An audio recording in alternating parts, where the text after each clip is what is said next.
Primeiro quero saudar, né, a nossa Sirlene, ouvidora aqui da Bahia, que organizou todo o evento, o William, né, pelo convite feito, pela presidência do Conselho das Ouvidorias, né? Ressaltar o papel da ouvidoria externa, que é essencial para que a defensoria seja, de fato, um instrumento de transformação e que a defensoria pública seja, como diz o cartaz, antirracista. Porque a defensoria é antirracista quando ela cumpre seu papel social, de fato.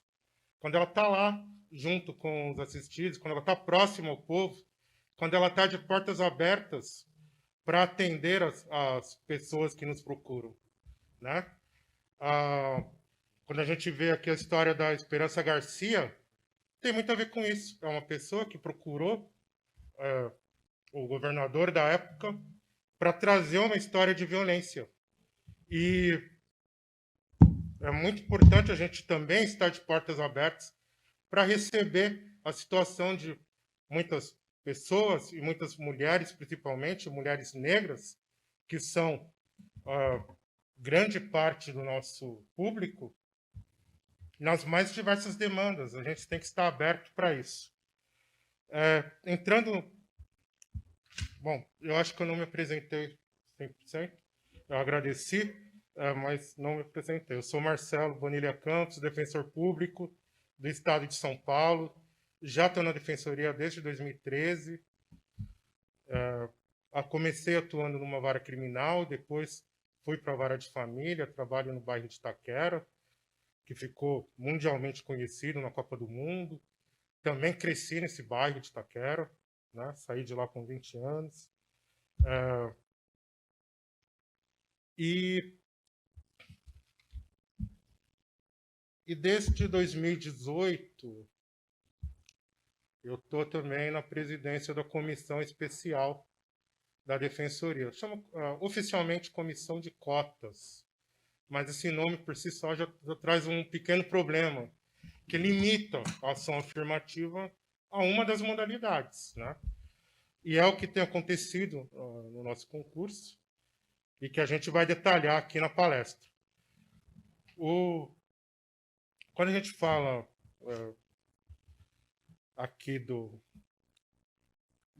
da Defensoria Pública de São Paulo, nós implementamos o sistema de ações afirmativas no ano de 2014, a deliberação. A votação foi uma votação que não foi unânime, foi tensa, né? E o voto foi ali por um voto, né? Quem não disse não se absteve, mas o efeito é o mesmo, né? E teve lá a participação do movimento social dentro do nosso conselho, pressionando para que isso fosse aprovado. Pois bem, depois de aprovado, tivemos nosso primeiro concurso com a previsão de cotas raciais. Assim como no Rio de Janeiro, Daniel, não tivemos aprovados. Não tivemos. Após esse concurso que eu entrei na coordenação. Junto com a Isadora, que está ali, buscamos junto à administração mudanças no concurso. Foram feitas pequenas mudanças, sem alterar o âmago da coisa. E a gente conseguiu um aumento de aprovados, sim. Aprovamos um cotista no segundo concurso, com cota. Então, esse é o parâmetro que a gente tem, né? Uma única pessoa aprovada até hoje, em 2 concursos. Né? Entre 60 aprovados no final do concurso, tivemos apenas uma única defensora cotista. E isso fez a gente pesquisar, a gente tem uma comissão que é formada também por pessoas da sociedade civil, né? Eu agradeço até ao professor Ivair Augusto, que ele tem, de forma voluntária, ajudado muito. Nós estamos fazendo reuniões. Como a comissão ela não é 100% afastada, né, esse cargo não é um cargo, é uma função, né? A gente não tem uma coordenadoria que cuida disso. Então, além dos afazeres, eu preciso tirar um pouco a máscara, tá? Eu peço perdão aqui, mas não dá para falar assim. Eu tô perdendo o ar, na verdade, e assim, daqui a pouco eu vou cair aqui. Pelo amor de Deus. Para me levantar é difícil. Eu já falo, né? Então, assim, não é fácil. Sim. Mas, assim, voltando ao assunto, o que aconteceu? Tivemos menos uma pessoa aprovada nesse concurso. Obrigado. Preciso. Sim. Só uma pessoa aprovada, né? Na verdade, não funcionou nosso sistema. Isso faz a gente pensar exatamente por que não funcionou. E quando a gente começa a pensar, eu estou debruçado nisso já faz um tempo, né? E ouvindo o dia aqui de hoje, que é de muito aprendizado, a gente vai vendo, até nas falas dos colegas, os motivos de por que não tem funcionado. Primeiro, né, quando a gente fala em defensores públicos e defensoras públicas negros, que são um quadro muito pequeno, eu acho que uma coisa todo mundo vai ter em comum. Veio de bairro da periferia, teve que trabalhar e estudar ao mesmo tempo, né? Já é uma exceção dentro da comunidade negra, esses que conseguem ascender, né? Eu tive uma vida bem privilegiada, não era rico, mas eu podia estudar, eu pude me formar e estar lá, com muito sacrifício dos meus pais, né? Até faço um parêntese aqui, que eu estava lembrando. O meu pai ele se formou em Direito, foi a primeira pessoa da família a se formar, e, na época, ele trabalhava na Praça da Sé, em São Paulo, mas fazia faculdade em Mogi das Cruzes, nos anos 80. Então, ele saía do centro de São Paulo, cruzava até uma outra cidade, para quem não é de São Paulo, 2 horas, mais ou menos, de trem para estudar. A gente era criança. E 5 minutos a pé do trabalho dele, tinha uma faculdade de Direito, gratuito. A Faculdade de Direito da USP, Largo de São Francisco, onde a maioria dos juízes, promotores se formam, né? Mas aquilo era inacessível para ele. Se ele quisesse estudar, tinha que ir andar, atravessar a cidade, ir para outra cidade, né? Isso mostra como a gente está num sistema que, durante muito tempo, excluiu a população negra desses centros de poder, né? E quando a gente vai falar de concurso público e ações afirmativas no sistema de justiça, eu vou fazer um recorte para os concursos mais de membros, né, de poder. O defensor público, o juiz, promotor. Porque nos concursos de nível médio, o sistema de cotas funciona bem. A gente tem, assim, aprovações nesses concursos. A dificuldade são nesses concursos que são complexos, com várias etapas, então, são vários meios para que você seja eliminado ao longo das fases, né? Tudo isso em nome de uma certa meritocracia, como a gente já falou aqui, que não existe de fato, né? Até dou um exemplo aqui de meritocracia. Eu fiz 4 concursos da Defensoria Pública para até entrar. No concurso anterior ao que eu passei, eu tinha mais notas, eu fui muito melhor do que no concurso que eu passei. Mas eu fui eliminado por um ponto numa matéria porque eu não atingi o mínimo. Então, que meritocracia é essa que a gente julga? Eu tinha mais mérito quando eu não passei, se for por esse critério. Mas é isso que a gente pede hoje para todas as pessoas que vão prestar o concurso. Mas a gente tem que entender que o concurso ele começa muito antes. Não, um concurso desses, ele começa na faculdade. Quando a gente analisa quem são hoje os juízes, defensores públicos, são aqueles formados nas faculdades que têm um nível maior. Isso é 80%. Mesmo entre os cotistas, o último concurso do Ministério Público, ele traz esses dados. Os cotistas são a maioria formados em faculdades de topo.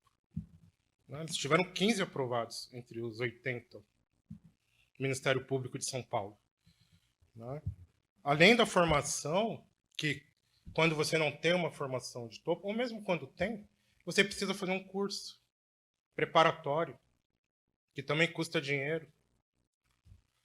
Você precisa de anos de atividade jurídica. Hoje são pedidos 3 anos. Né? São taxas, são deslocamentos. O concurso é feito na capital do estado. Se você é do interior, tem que vir. Se você é de outro estado, tem que vir. E não termina em um dia só. Né? As inscrições em São Paulo, na Defensoria, nós pedimos inscrição na Ordem dos Advogados do Brasil. Então, você já tem ali uma seletividade anterior ao dia da inscrição. A gente já limita muito o número de pessoas que vai poder prestar essa prova. E especialmente o número de pessoas negras, quando a gente fala isso, porque, embora tivemos grandes avanços no acesso à universidade, é um avanço recente. Né? Eu estava pesquisando aqui, eu vi que o Luiz Gama nasceu aqui na Bahia. Né? E em São Paulo, na USP, ele não pôde estudar na época dele. Né? E foi um dos maiores advogados que existiu. Né? Havia outros advogados naquela época, naquele local? Havia. Mas ele era o que fazia esse tipo de processo. Acho que essa é a grande importância que fazia essa defesa, né, das pessoas escravizadas, com todo o afinco, enfrentando. Né? Essa é a grande questão de por que a gente precisa das ações afirmativas, mas não no contexto que a gente tem hoje, porque a gente trabalha essas ações afirmativas como uma cota. Então, você coloca lá 20% das vagas destinadas. Você coloca 30%, dependendo do local. Mas isso, como foi falado, né, em 2045 vai atingir 20%. Então, você não está trabalhando para uma equidade, para uma igualdade. Igualdade, no meu ponto de vista, eu acho que eu não estou tão errado, a igualdade seria a normalidade. Né? A gente não se surpreender com um defensor público negro, com um juiz negro, um promotor negro. Um dia no interior eu fiz uma vez com um promotor negro. A única vez também. Então, assim, é raro encontrar outro. Né? Mas deveria ser normal. Quando a gente coloca que 50% da população está fora desse padrão e está subrepresentada nesses cargos de poder, a gente não pode se conformar em limitar essa acessão aos cargos a conta-gotas. Né? 10%, 20%, entra um, entrou dois, entrou agora 22%. Legal, no Rio de Janeiro, importante isso. Mas há quanto tempo que não entrou? Isso não cobre o que já foi. E talvez nem seja o interesse de se fazer de fato isso. Né? Mas a gente tem que brigar. Essa briga é inglória. Né? A gente deveria pensar, claro que no serviço público é diferente, não dá para fazer igual, mas como a iniciativa privada tem feito em alguns locais. Né? Seleções públicas que só colocam pessoas negras, tendo em vista que você precisa acelerar essa inclusão. A gente está trabalhando num sistema, tivemos 2 concursos em São Paulo que só teve uma pessoa aprovada. Se tiver 5 no outro, nós somos 760. Eu acho que se contam nos dedos os defensores e defensoras negros. Grande parte dos defensores negros está aqui hoje. Eu e a Isadora. Tem o Vinícius, dá para lembrar todo mundo. Então, a gente precisa realmente... a gente, quando eu falo defensoria, instituição, ela precisa ter esse compromisso. Né? estruturar realmente como foi feito no Rio de Janeiro. Acho que é um grande exemplo. Eu pesquisei vários editais de várias defensorias, vários concursos, né? E o do Rio é um exemplo para a gente. Né? E para que a gente possa também avançar nisso. Seria importante a gente conseguir 22 aprovados, seria uma revolução em São Paulo. Né? A gente está se contentando com bem menos. Se conseguir, sei lá, aumentar esse número no próximo concurso, a gente já considera uma grande vitória. Mas não é isso, né? A gente está muito no negativo. Então, qualquer avanço ainda é pouco para chegar no que a gente precisa, para chegar no que seria o correto. Né? Guerreiro Ramos, Alberto Guerreiro Ramos, que eu estudei no mestrado, ele tinha uma frase. Ele é baiano também. Ele tinha importante. O Bahia sempre dando, né, assim, importantes contribuições. Ele colocou lá que o negro é povo no Brasil. Né, e não dá para dissociar da população em geral. Então, como não dá para dissociar da população em geral, você precisa ter essa representação correta dentro das instituições. Né? A gente precisa sair dessa subrepresentação, mas a gente vê que tem uma sobre-representação no que é negativo e ninguém se espanta, mas se espantaria quando é positivo. Né?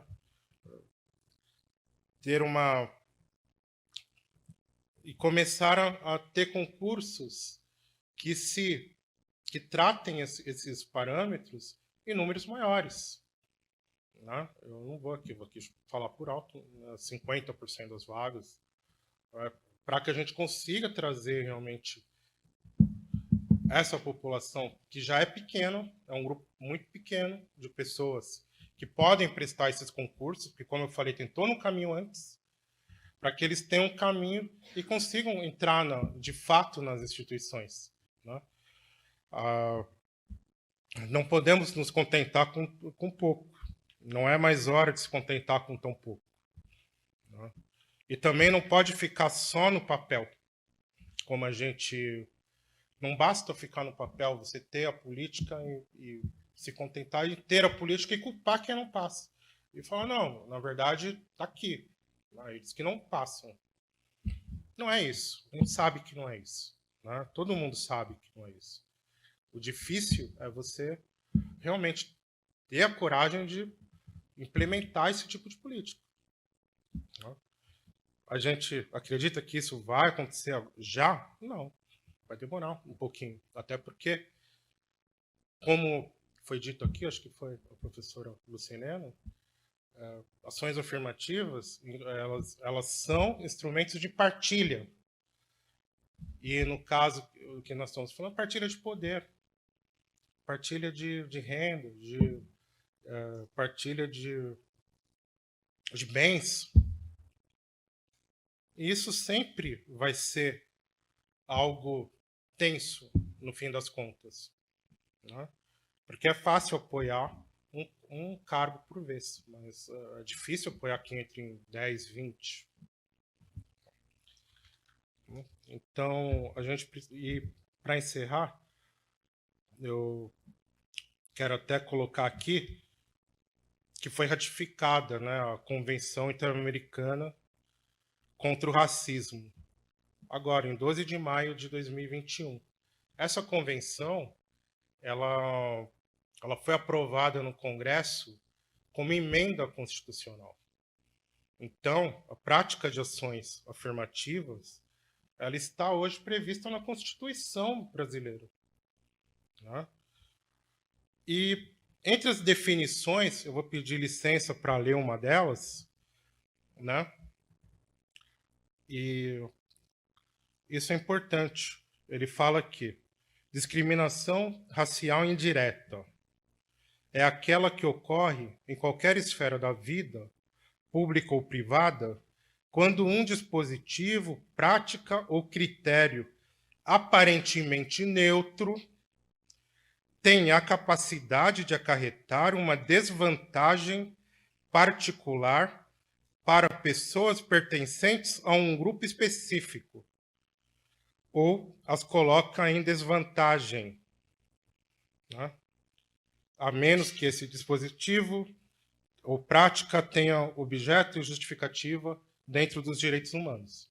A gente vê hoje que a questão das ações afirmativas dentro dos concursos públicos que nós fazemos, eles são um instrumento de discriminação racial indireta, porque são práticas aparentemente neutras, a gente dá condição igual para todo mundo, mas, ao mesmo tempo, já sabendo a desvantagem que grande parte das pessoas tem, né? Então, para finalizar, para que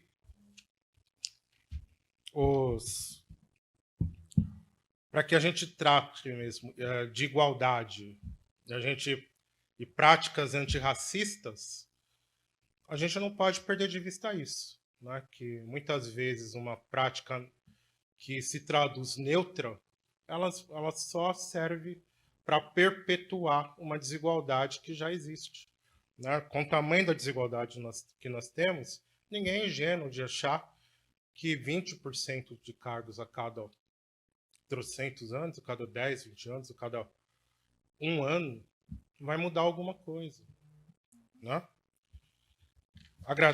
Agradeço mais uma vez aqui a atenção de todos e todas, né? Espero ter dado aqui uma ideia do que a gente está trabalhando, do que a gente está pensando em relação às ações afirmativas, né? Quero aqui, no final, mas de uma forma muito importante, agradecer também, um agradecimento pessoal à minha esposa, Daniela, que está em casa, cuidando dos meus filhos, trabalhando, cuidando deles, para que eu possa estar aqui hoje, senão eu não estaria aqui falando com vocês, tá? Então, tem que ser feito esse reconhecimento, senão não teria jeito de eu vir até aqui, né, compartilhar com vocês. Eu estou ganhando muito estando aqui, pode ter certeza, o aprendizado é enorme. Muito obrigado mais uma vez e até logo, tá? Até mais.